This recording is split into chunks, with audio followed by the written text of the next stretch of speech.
गाजियाबाद में 3 बच्चों की मौत होती है। 9वें फ्लोर से बालकनी से गिर के उनकी जान जाती है। और जब माँ बाप उस जगह अपनी बच्चियों की लाश देखने पहुंच रहे थे तो जो माँ थी वो पिता चेतन को गालियां दे रही थी। ये हम नहीं बोल रहे, ये मीडिया में आई रिपोर्ट्स बता रही हैं। ये बता रहे हैं उस सोसाइटी के रहने वाले जो लोग थे, वो इस बात को कह रहे हैं कि जब महिला अपने पति के साथ अपनी बच्चियों की लाश देखने जा रही थी तो उस वक्त जो पिता है उसको माँ गालियां दे रही थी। प्रवेश भाई, ये जो मामला सामने आया है, ये आखिर अब इस पूरे केस को उलझा क्यों रहा है? अच्छा देखिए, हाँ ऐसा नहीं है, मतलब बहुत सारे मैंने केसेस देखे। अभी तक जितने केस होंगे, कभी भी अगर कोई बच्चे गुजर जाते तो माँ बाप ना पहला दोषी खुद को मानने लगते। एक याद होगा, एक बच्ची ने जब जान दी थी स्कूल में, तो उनकी मम्मी ने, वो बच्ची 3 साल 4 साल की जो बच्ची थी जिसने अपनी जान दे दी थी, तो उसकी मम्मी ने हॉस्पिटल में छाती पीट पीट कर रो रही थी, कह रही थी कि मेरी वजह से मेरी बच्ची चली गई, अपने आप को दोषी मांग रही थी। हमेशा क्या होता है कि पेरेंट्स पहले सोचते कि काश मैं ये कर देते ना तो मेरा बच्चा बच जाता। अब ये हुआ कि वो जब दोनों नीचे आए और पड़ोस के लोग बोल रहे, मम्मी का जो पूरा गुस्सा था वो उनके पिता पे था। वो अपने पिता को, मतलब अपने पति को जोर जोर का गाली दे रही थी, चिल्ला चिल्ला कर उन पर बोल रही थी। और बट ऑब्वियस वो गुस्सा किस पे निकले, किसी का बच्चा सामने गिरा है और अगर वो उसकी लाश पड़ी है, तो इसमें दो चीज़ें हो सकती है। क्या पिता की तरफ से कोई ऐसी गलती हुई जिसको लेकर उनकी मम्मी जो है बहुत ज़्यादा नाराज़ थी, या दूसरी ये चीज़ थी इमोशनल तौर पर देखा जाए कि पेरेंट्स, बहुत बार ऐसा होता है कि वो अपने आप को गिल्ट में डाल देते कि बाई चांस मैंने शायद ये कर लिया होता तो मेरे बच्चे बच जाते, और उस गिल्ट में भी उनका गुस्सा निकल कर सामने आता है। इसका मतलब ये नहीं होता डायरेक्टली कि पेरेंट्स की कोई इन्वॉल्वमेंट हो, लेकिन हाँ पिता ने ये बात एक्सेप्ट की थी कि 15 दिन पहले मैंने फ़ोन छीना था। लेकिन यहाँ प्रवेश भाई, जो एक चीज आप जो बोल रहे हो, चलो ठीक है, मेरे समझ में आता है कि जब बच्चों की डेथ होती है तो पेरेंट्स इस बात को बोलते हैं। लेकिन अब आप बताइए कि 2 बजे एक शख्स की 3 बेटियां कूद कर उनकी जान जाती है, वो बेसुध होकर बदहवास होकर वहां पहुंचते हैं। तो क्या ऐसे वक्त में जब ऐसी खबर आती है कि आपकी बच्चियां ऊपर से नीचे गिर गई हैं, तो क्या पिता को अपना होशो हवास इतना सलामत रहता है कि वो मास्क लगा के मौके पे पहुंचता है? नहीं, ये बात तो मुझे पहले दिन से ये सस्पिशियस यही लगी। चीज मैं ये बात तो मुझे पहले दिन से थोड़ी सी अटपटी लगी, और हमें जो चीज़ अटपटी लगी, हमें, मुझे लगता है वो बात रखने में कोई दो राय नहीं है कि कोई इतना मेंटली स्टेबल नहीं हो सकता, इतना स्ट्रांग नहीं हो सकता कि तीन तीन बच्चियों तीन का, बच्चियां और वो इतना मेंटली प्रिपेयर हो के आए कि उसे लोगों को अपना चेहरा नहीं दिखाना है, अपने चेहरे पे मास्क लगा के रखना है। तो कहीं ना कहीं ये तो चीज़ें दर्शाता है कि फादर कहीं ना नहीं चाहते नहीं थे कि लोग उनको जाने, लोग, और वो उस मेंटल स्टेटस में थे कि लोग उन्हें पहचान लेंगे अगर और वो मैं बिना आपको मास्क के बताऊं, आएंगे जो तो। जो चेतन की जो ससुराल वाले हैं, उसके जो ससुर हैं और इन बच्चियों के नाना यानी सुजाता और हीना, जो चेतन की दूसरी दोनों बीवियां हैं, उनके फादर ने और उनकी जो साली है, एक साली तो चेतन के साथ ही रहती थी, एक साली और है जो पिता के साथ ही सिलमपुर के इलाके में रहती है। तो उन्होंने भी बताया कि जब इनके हालात खराब हुए तो जो चेतन है जीजा जी, वो मिलते नहीं थे किसी से और हमेशा मास्क पहन के रखते थे। और ऐसा भी हो जाता है लेकिन आसिफ भाई। 2 बजे रात कर्ज में तो आप कर्ज मास्क पहन के सोएगा नहीं ना कोई इंसान। कर्ज कर्ज कर्ज एक ऐसा कारण हो जाता है, कर्ज। रमेश भाई, कर्ज ठीक है, हाँ। लेकिन बच्चों की मौत के टाइम पे पिता को इतना वक्त मिला कि वो या तो आप मास्क पहन के सो रहे थे, जो अपने आप में सोचने वाली बात है कि कोई शख्स रात में 2 बजे तो मास्क पहन के नहीं सोता है। ये बात है। ये थोड़ा सा सस्पिशियस, और मुझे लग रहा है जिस तरह से जो उनके पापा बात कर रहे हैं ना, जिस हिसाब से मीडिया में बात कर रहे हैं और लोगों से बात कर रहे क्योंकि मैं हैं, आपको उनके बताऊं, उनके उन्होंने उनके दो उनके बार बॉडी लैंग्वेज को कोई भी मैं कल हाँ, कल ही एक हमारे साइकोलॉजिस्ट उनसे बात कर रहा था, तो वो मैंने बोला कि आपको इनकी बॉडी लैंग्वेज से क्या लग रहा है। बोलते हैं कहीं ना कहीं ये देखना पड़ेगा कि पिता भी किसी तरह के डिप्रेशन में है, वो एक साथ बहुत सारी चीज़ें सोच रहे हैं, वो भी किसी तरह के डिप्रेशन में, अगर उस आदमी से बैठकर बात किया जाए तो वो भी किसी डिप्रेशन में, क्योंकि वो जो बोल रहे हैं उसमें इमोशन नहीं आ रहा कि इनके क्योंकि वो 3 बच्चे, उन्होंने क्यों उन्होंने क्यों हाँ, मैं हाँ। आपको बताऊं दोस्तों, और उन्होंने ऐसा ना होता है आसिम दोनों भाई। बार 2 बार अपनी बात वो बदल चुके हैं। पहली बार उन्होंने कहा कि कोरियन गेम के उन्हें उन्हें टास्क भी हो के सक आखिरी पड़ाव में उन्होंने अपनी जान दी। उन्होंने फिर कहा कि बेटियां दिन भर कोरियन मूवी रील्स देखती थी, मोबाइल छीन लिया था, कहा था कि सुधरी नहीं तो तुम्हारी शादी करवा दूंगा। और उसके बाद उन्होंने अलग अलग बातें कही, यहाँ तक कि जो चेतन की पहली पत्नी है सुजाता, उन्होंने पुलिस से कहा कि बेटियों ने दरवाजा अंदर से लॉक कर लिया था, नहीं तो बचा लेते। हालांकि उसके बाद चेतन की दोनों पत्नियों ने खुद को कमरे में बंद कर लिया, फिर उनके बयान नहीं हो पाए तो उस वक्त। और अब पुलिस जो है छानबीन कर रही है, चेतन के बयानों की पड़ताल कर रही है। पुलिस पत्नियों की सीडीआर, बैंक डिटेल और घर के अंदर की फॉरेंसिक सबूत के इर्द गिर्द जो है इस पूरे मामले की जांच चल रही है। तो अभी तक जो चीज़ें निकलकर सामने आई उसमें उन लड़कियों के कमरे की तस्वीरें भी आई, जिसमें दीवारों पर अलग अलग कोट्स लिखी हुई थी, ज़मीन पर जो है तस्वीरें अकेलापन तो चिपकी था हुई थी। पूरा। तो कहीं ना कहीं बच्चियों को एक तरीके से कैद वाले माहौल में बंद करके रखा नहीं था। नहीं, देखिए सबसे पहला बड़ा कारण क्या पता है, घर पे ना कर्ज आ गया था। आप आसिम भाई एक चीज़ मान लीजिए, घर पे जब कर्ज आता है ना तो उसका इफेक्ट ना पूरे परिवार पे दिखता है। हमने अभी तक, मुझे लगता है लगातार मैंने कम से कम 100 से ज़्यादा स्टोरीज़ की हैं जिसमें ये पता चला है कि एक कर्ज की वजह से पूरा घर बर्बाद हो गया। जब कर्ज आ जाता है ना तो पहला तो जो फादर होता है घर को जो चलाने वाला, मोस्टली फादर जो हैं वही, अगर औरतें वर्क कर रही हैं, दोनों साथ में वर्क कर रही तो थोड़ा बैलेंस बनता है, लेकिन अगर सिर्फ परिवार पूरा फादर पे डिपेंडेंट है और वो कर्ज में चला गया तो वो पहले तो उसकी मेंटल स्टेटस उसका सही नहीं रहता, वो डिप्रेशन में चल रहा होता है। ऐसे में क्या होता है, वो चीज़ों को छोड़ देता है, वो ध्यान देना छोड़ देता है, वो ध्यान देना छोड़ता। अब इनके घर में सिचुएशन देखो ना आप, कोविड के बाद से बच्चे पढ़ाई नहीं कर रहे, उनका स्कूल छूट गया, तो फादर ने चाहा ही नहीं, मतलब फादर ने ज्यादा कोशिश नहीं की। आप ये कैसे बोल सकते हो नहीं पढ़ रहे थे? हालांकि उनका एडमिशन तो करवा दिया, हालांकि उनका एडमिशन तो दोबारा यहाँ करवाया था ना। फिर बाद में उन्होंने वो बोले कि बच्चे छोड़ रहे थे तो हमने नहीं जाने दिया, बच्चे छोड़ रहे, पढ़ना ही नहीं चाहते तो हमने उनको जबरदस्ती क्यों पढ़ाए। लेकिन मुझे एक चीज़ पता है, बच्चे फेल भी हो रहे तो भी उनके माँ बाप उन्हें पढ़ाते। फेल हो जाए तो क्या हो गया, फेल हो गए तो क्या हुआ, बच्चे पढ़ाते हैं। Fail is not a criteria to जज योर सन किड्स, तो ये तो कोई क्राइटेरिया नहीं है। बहुत बच्चे फेल होते हैं तो ये थोड़ी ना आप उनकी पढ़ाई छुड़वा के घर पे बिठा दोगे ये रीज़न बोल के कि वो फेल हो गए। माइट भी वो किसी और चीज़ में अच्छे हो, एक्टिविटी कहीं ना कहीं ये कहना भी गलत नहीं होगा कि उनके फादर के ऊपर साइकोलॉजिकल तरीके से बहुत ज़्यादा प्रेशर। बिल्कुल, बस अब वो प्रेशर क्या होता है आसिम भाई, वो ना सब पे क्रिएट होता है। देखिए उनकी 3 पत्नियां और उनके बाद उनके 5 बच्चे, टोटल 9 लोग, और कमाने वाला सिर्फ एक व्यक्ति, एक टाइम पे वो फॉर्च्यूनर से चलता था, सब अच्छी पैसे थे उसके पास, और अचानक से उसके ऊपर 2 करोड़ का कर्ज, और वो उस प्रेशर में है तो वो नहीं ध्यान दे पाता। अब क्या हो गया कि अब जो ऐसा व्यक्ति होता है ना, वो क्या करता है, वो चीज़ें टालने लगता है और उसके आंखों के सामने चीज़ें हो रही होती ना, वो उनमें इन्वॉल्व नहीं होता। अब ऐसे में बच्चे दिन भर मोबाइल एडिक्टेड तो हो गए, मोबाइल में दिन भर लगे रहते थे, तभी तो ज़्यादा पेरेंट्स ने रोक टोक की ज़्यादा कोशिश नहीं की होगी, की भी होगी तो वो अपने डिप्रेशन में चल रहे, वो बेचारे बच्चे पे क्या ध्यान दे पाएंगे, पिता अपने डिप्रेशन में होगा। अब इस चीज़ का असर देखिए क्या हो गया, घर में एक ऐसा माहौल बन गया कि बच्चे सच में मोबाइल एडिक्टेड हो गए, जो बातों से लग रहा है। और पापा ने जो 15 दिन पहले इन्होंने जो अपना यूट्यूब चैनल डिलीट किया, और पापा ने जो इनका मोबाइल फ़ोन ना कहीं ये लग रहा है कि बच्चे उस चीज़ से ना बहुत ज़्यादा हर्ट हो गए होंगे। और होता भी है, हमने अब भी देखा था एक रीसेंट केस उत्तराखंड में, जहाँ दादा ने मोबाइल छीन लिया था तो बच्चे ने आहत होकर जान दे दी थी। अब ऐसे में उस समय पे, क्योंकि आप ना अब अभी के जो बच्चे हैं जनजी के बाद वाले, मैंने पुरानी वीडियो में बताया था, जनजी के बाद वाले जो बच्चे हैं ना, और हर किसी के घर में ये बच्चे हैं, और आपने नोटिस किया होगा ये बहुत जल्दी गुस्सा हो जाते अगर आपने इनसे इनकी चीज़ें तुरंत ले ली।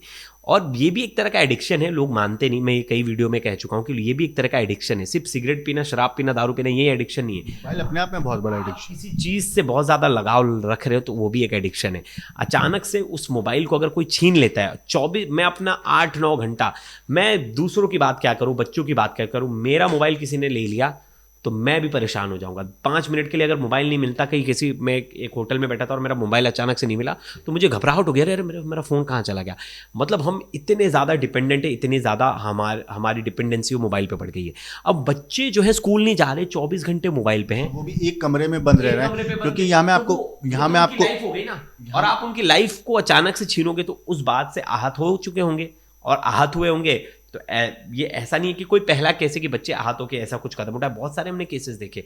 इसीलिए बहुत ज़रूरी है स्कूल में, देखिए सुप्रीम कोर्ट की भी गाइडलाइन से और अलग से बताया गया कि हर स्कूल में जो है काउंसलिंग टीम होगी, बच्चों की काउंसलिंग करेगी। जिन बच्चों को इस तरह की प्रॉब्लम है, कुछ वो किसी मेंटल उनका जो कह सकते हैं ना कि उनका जो मेंटल स्टेटस है अभी ठीक नहीं, वो डिप्रेशन में है, वो बहुत ज़्यादा दुख है उनको किसी चीज़ का, वो कह नहीं पा रहे, तो टीम, और इसीलिए अगर वो स्कूल जाते तो शायद जो टीचर सर है, पेरेंट्स बात करते कि सर मेरा बच्चा बहुत ज़्यादा मोबाइल में लगा रहता है, क्या करें, आप थोड़ा समझाओ, आप बात करो, उसको किसी अलग एक्टिविटी में बिजी करो। लेकिन बच्चे यहाँ स्कूल ही नहीं जा रहे ना, एक रूम में है। क्योंकि मैं आपको एक चीज़ बताऊं प्रवेश, जो अभी तक जो इनके नाना की बाइट आई है, जो दैनिक भास्कर ने स्टोरी कवर करी है, उन्होंने उनकी नाना की बाइट भी लगाई है और उन्होंने ये चीज़ बताया है कि जो इनके हालात थे पहले फाइनेंशियली ठीक थे, फॉर्च्यूनर गाड़ी थी, चेतन का बेसिकली उस टाइम पे कारोबार ये था कि 15-16 कीजिए 15 लाख में 16 लाख में फ्लैट खरीदा, उसको थोड़ा ठीक ठाक कराया, फिर उसे प्रॉफिट में 20-21 लाख रुपए में बेच दिया। इस तरीके से वो उन लोगों का फाइनेंशियल चीज़ें चल रही थी। लेकिन फिर उसके बाद हालात ऐसे बिगड़े कि गाड़ी भी बिक गई, जो प्रॉफिट होता था वो भी चला गया। फिर उसके बाद जो उनकी साली हैं, जो एक साली जो उनके साथ ही अपने पिता यानी कि बच्चों के नाना के साथ रहती है, वो बताती हैं कि पहले तो भाई दूज हुआ, रक्षाबंधन हुआ, उस पर जो दीदी हैं वो आती थी, फिर उन्होंने आना भी बंद कर दिया था। जीजा जी मास्क पहनना शुरू कर देते हैं, वो किसी से मिलते नहीं थे।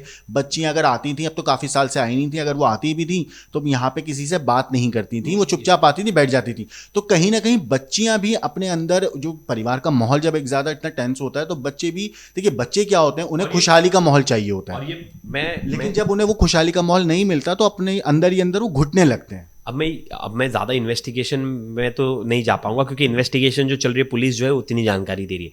लेकिन ये जो पूरे सिनेरियोज बन रहे हैं ना, और अगर मैं पिछले बहुत सारे केसेस से कंपेयर करूं तो एक चीज़ था, पूरा घर जो था डिप्रेशन का शिकार था। पूरे घर में हर कोई प्रॉब्लम में था। जब हम सामने वाले पे तभी ध्यान दे पाते जब हमारा मेंटल स्टेटस सही हो, और अगर खुद पिता किसी डिप्रेशन से गुजर रहा है तो वो अपने बच्चों पे नहीं ध्यान ये देखिए 2 करोड़ अपने आप में बहुत बड़ी रकम होती है, और इतनी बड़ी रकम का कर्ज उस इंसान पे जिसका भी कोई काम वाम नहीं चल रहा है। कोई बच्चा फेल भी हो जाए ना तो उसके माँ बाप पढ़ाते, और अगर चेतन उन सब चीज़ों से गुजर रहा था तो चेतन खुद भी डिप्रेशन में थे। और अगर वही सब चीज़ें होती, जब एक आदमी डिप्रेशन में होता है ना, घर में लड़ाई झगड़ा होती है, और लड़ाई झगड़े में हीट ऑफ द मोमेंट कह लीजिए, आज कह लीजिए, कल कह लीजिए, 2 दिन बाद कह लीजिए, 3 दिन बाद कह लीजिए, उसका कुछ ना कुछ रिपरकशन होता है। और ऐसे में बहुत बार कुछ लोग मेंटली स्टेबल होते, वो वैसा कदम नहीं उठाते। क्योंकि इसी वजह से जब इन लोगों को अपनी बेटी की कूदने की जानकारी मिली तो जाहिर सी बात है, माँ का जो फ्रस्ट्रेशन था वो चेतन पे निकला। और उस टाइम पे जो वहाँ के मौजूद लोग थे वो बताते हैं कि चेतन उस टाइम पे चुपचाप सुन रहा था, क्योंकि जाहिर सी बात है उसे खुद समझ में नहीं आ रहा होगा कि ये हुआ क्या अचानक मेरे साथ। और देखिए, और मुझे लगता है सबसे बड़ा कारण है देश में आज के टाइम में, बहुत सारे लोग इससे जूझ रहे हैं, डिप्रेशन में। आदमी बहुत अकेला है,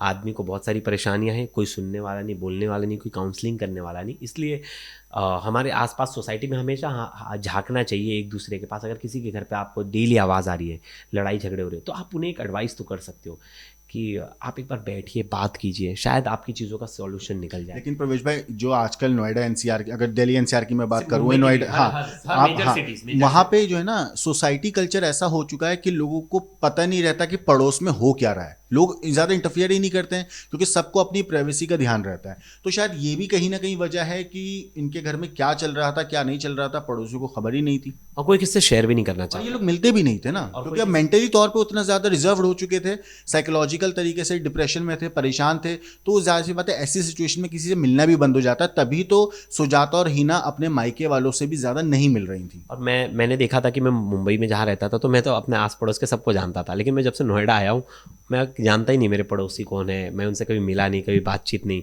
मेरे आस पड़ोस में जितने भी रूम वाले, कभी हमने एक दूसरे से बातचीत नहीं की। और मैं प्रॉब्लम ये ना, अगर आप ज़्यादा फ्रेंडली होने की कोशिश करते हो तो लोगों को लगता है कि यार ये इतना क्यों घुस रहा है हमारे अंदर, हमसे क्यों इतनी बातें कर रहा है। बस, और हर कोई बिजी है अपने लाइफ में ऐसे में। लेकिन थोड़ी तो आपको अपनी सराउंडिंग में ऐसे लोग रखने चाहिए, इसलिए दोस्त बनाना बहुत ज़रूरी है जीवन में।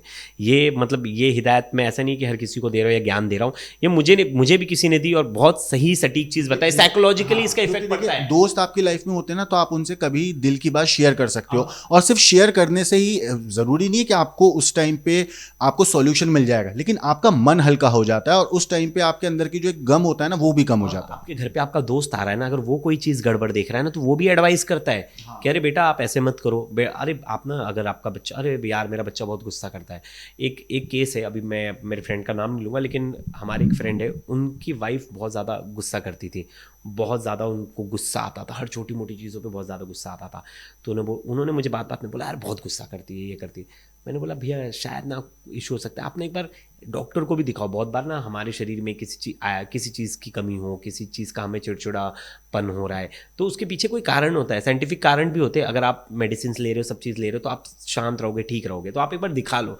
क्योंकि मैंने सुना था एक और ऐसा केस था, तो उन्होंने एक चीज़ और है, डॉक्टर को दिखाओ, डॉक्टर ने कहा आपकी वाइफ में B12 की बहुत ज़्यादा कमी है और इस वजह से वो ज़्यादा, और हमारे इंडिया में बहुत सारी महिलाओं में B12 की कमी है। और ये बताया खुद डॉक्टर ने उस टाइम पे मुझे बताया, मैं भी गया था उनके साथ, बोले कि B12 की बहुत जगह कमी होती है। और हम उन चीज़ों को ना हम नॉर्मली लेते हैं कि अरे गुस्सा है, चिड़चिड़ापन, अरे क्यों है गुस्सा, क्यों है चिड़चिड़ापन, किसी चीज़ की कमी है, BP का इशू है तो BP का इलाज होता है, ब्लड प्रेशर का, सब चीज़ों का।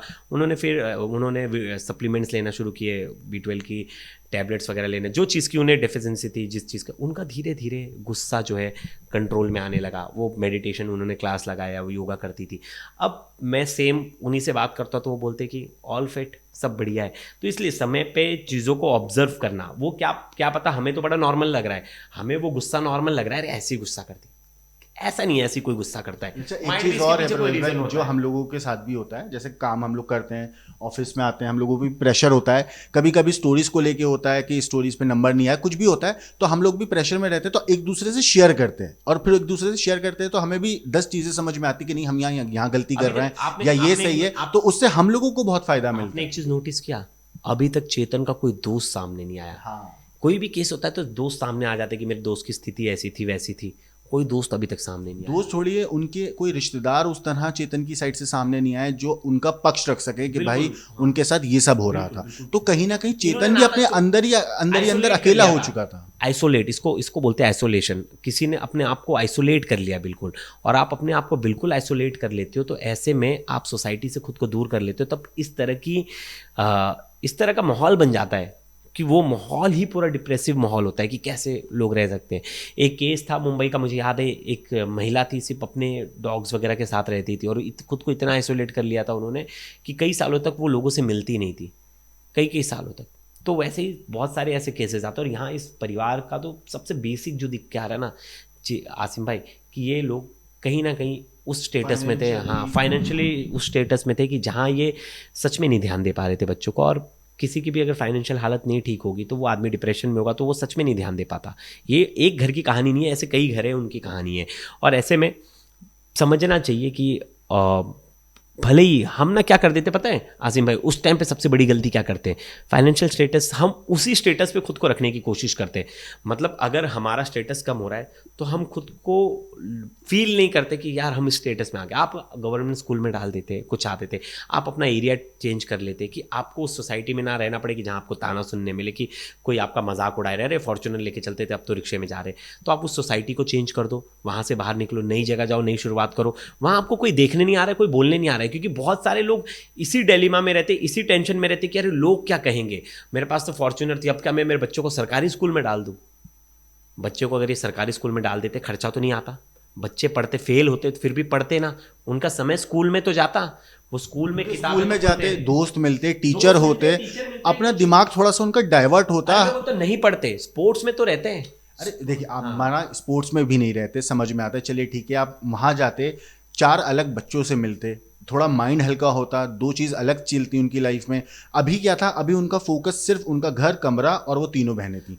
अगर वो मान लिए बाहर जाते, अलग लोगों से मिलते, तो माइंड कहीं ना कहीं डाइवर्ट होता और इन चीज़ों से दूर जाता। आप देखिए मोस्टली लोग जो अपनी जान दे देते हैं, हमेशा एक कारण तो बहुत रहा है कि पहले इतना बहुत ज़्यादा पैसा था, अब पैसा कम हो गया तो उस सोसाइटी में वो कोप अप नहीं कर पा रहे थे। अब वो उस चीज़ को बदनामी समझने लगते कि अरे मेरी बदनामी हो रही है, अब पहले हम ऐसा लाइफस्टाइल जीते थे, वैसा लाइफस्टाइल जी रहे, शर्मिंदगी, उस चीज़ को शर्मिंदगी मानने लगते थे और फिर वापस फिर ऐसा कदम उठा लेते थे। पूरा परिवार ने ऐसे कदम उठा लिए। तो मुझे लगता है ऐसे सोसाइटी से ही निकल जाना चाहिए। आप कुछ कहीं और शिफ्ट हो जाओ, कहीं और रहने लगो और अपनी नई शुरुआत करो। भाजी बेच लो, सब्जी बेच लो, भाई कुछ भी काम कर लो।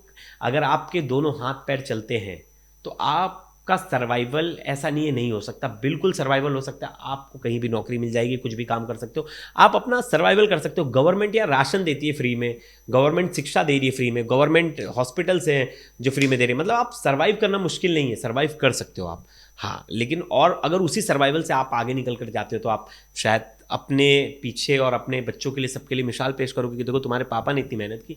वही बच्चा आगे जाके अच्छा कुछ करता है जीवन में कि देखता है मेरे पापा ने इतना कष्ट किया, मेरी मम्मी ने इतना कष्ट किया, अब मुझे भी इस कष्ट को दूर करना है, मुझे भी अच्छी पढ़ाई करनी है, अच्छी चीज़ें करनी है और अपने माँ बाप को स्टेबल करना है। जब उसे पता चलेगा कि घर की ज़रूरतें क्या हैं।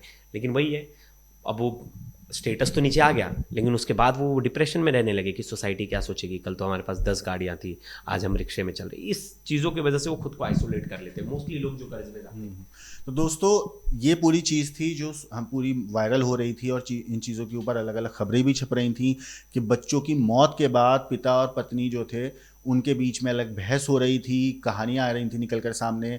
अलग एक ये भी निकल के बात सामने आई कि पिता ने मास्क लगा रखा था। तो इन सारी चीज़ों के ऊपर पुलिस अभी तहकीकात कर रही है, तफ्तीश कर रही है और हर एंगल से इस पूरे मामले को बहुत अच्छे से जांच हो रही है, ताकि जो मेन वजह है पुलिस वहां तक पहुंच सके, ताकि आने वाले वक्त में इस तरीके की कोई और खतरनाक घटना ना घटे।